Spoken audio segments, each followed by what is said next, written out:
Hello friends, welcome back to my channel Pawan Speaks Canada. I hope everybody is doing well. It's no secret that Canada has been hitting us with series of updates lately, and let's be honest that most of them haven't been the kind of news that we really wanted to hear. But guess what? We finally have some good news to share, and if you've been considering applying for Canadian PR or looking to extend your work permit, this update is exactly that you've been waiting for. It's bound to bring you so much needed relief. So in today's video, we are diving into the latest announcement from Canada, how it could benefit you, the eligibility criteria you need to know about, and all the exciting news that changes that make things a lot easier. Without wasting any further time, let's get started. So in August 2024, Canada has introduced a new policy for extending work permits, and it's a game changer.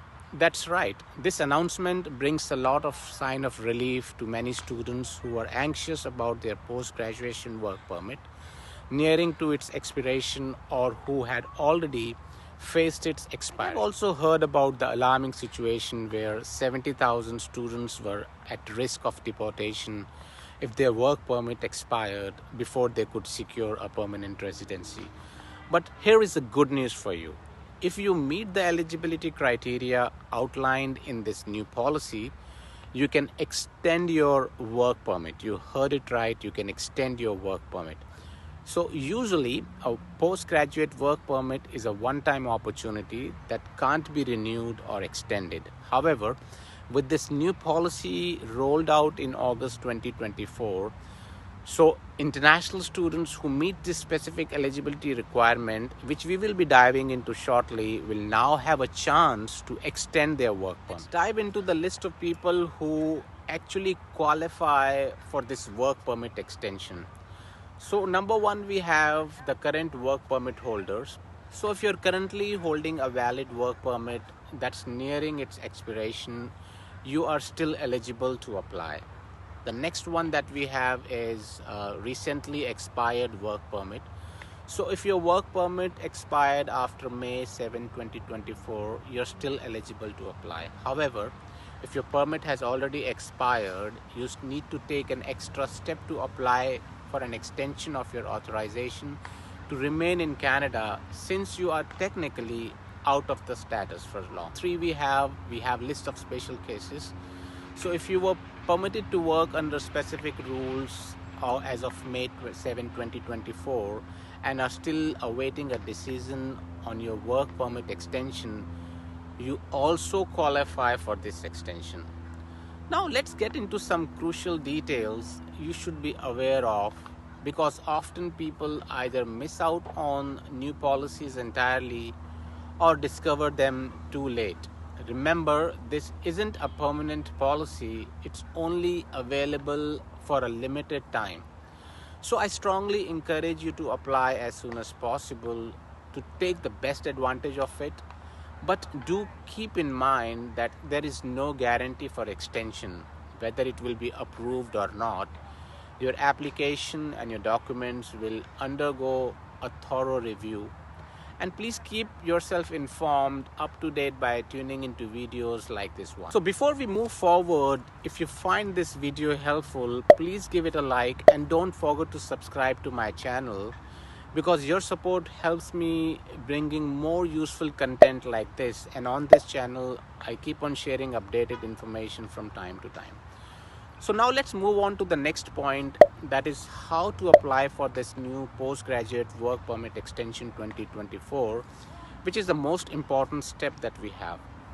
So you will be needed to gather certain documentation, that's quite obvious, and I will share the list of documents required, so please pay attention to it. So the first document that is required is the support letter. You must obtain a support letter from the provincial or territorial authority in the province where you reside. Now you might be wondering, what is the support letter and how to get it? The support letter is issued by the provincial or territorial authority in the jurisdiction where the foreign national reside, that is you, and the authority must have signed a letter of intent with IRCC outlining its role in supporting facilitation under the public policy. And this letter will help to demonstrate that you are a part of community and have contributed to the Canadian economy. The next important thing is expression of interest, that is EOI. So in a provincial nominee program, so if you are applied for a PNP and your file is being processed, this should be included in your application. The third and the important thing is the job offer letter or the employment letter.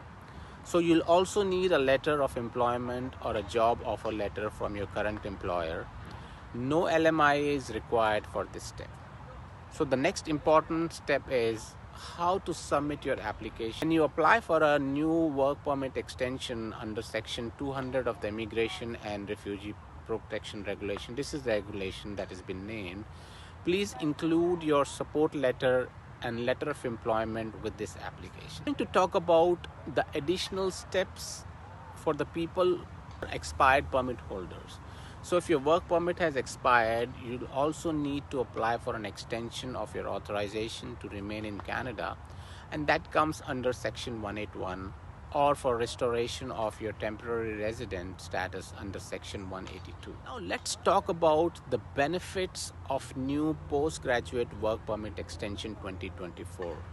So this new policy is exciting for several reasons, which I'm going to share now. So there is no LMIA required with this policy. You may be eligible even without a current job offer or a positive LMIA, that is Labor Market Impact Assessment. You will get more time in Canada. So if you're eligible, you get to stay in Canada longer. This gives you more time to gain work experience and to settle into a Canadian life. It's a pathway to a permanent residency. So the Canadian government wants to help more temporary residents to become permanent residents. And this policy is actually a step in that direction from the government of Canada. The next is the benefit is the provincial support. By getting support from your province or territory, you're already on their radar for potential nomination for permanent residency.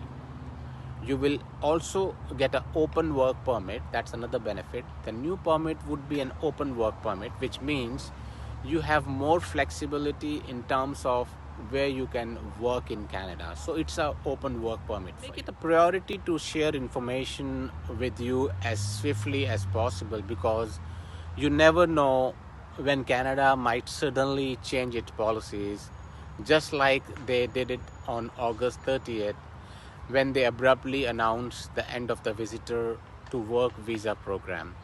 That policy was originally set to last until February 2025, but was unexpectedly terminated on the spot.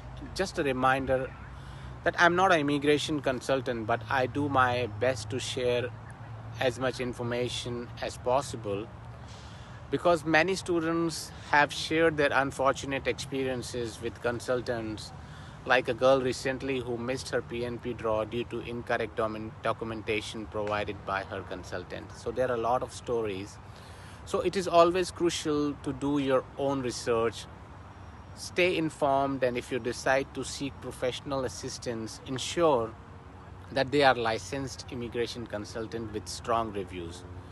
Being well informed will help you ask the right question and make sure your application is been handled. Before I wrap up the video, I would like to tell you few things to remember. Just make sure that you remember, because these are considered to be the most important thing.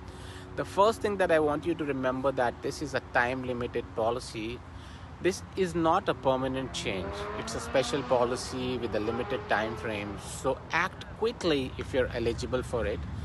There is no guarantee. Getting the support letter and applying doesn't guarantee that you will get the new work permit. Immigration officials will still review your application. The other thing is always stay informed. Immigration rules can change. Keep checking our regular updates or official Canadian immigration websites for the most up-to-date information. You should always seek help if needed. If you're unsure about anything, consider talking to a licensed immigration consultant. They can help you understand if you're eligible and guide you through the entire process. I hope that you find this video helpful and useful, especially with the good news we have shared today. If you have any questions, you can drop them in the comments below, and make sure to follow me on Pawan Speaks Canada to stay updated with the latest and the updated news. Thank you for watching Pawan Speaks Canada. See you soon in my next video. Thank you.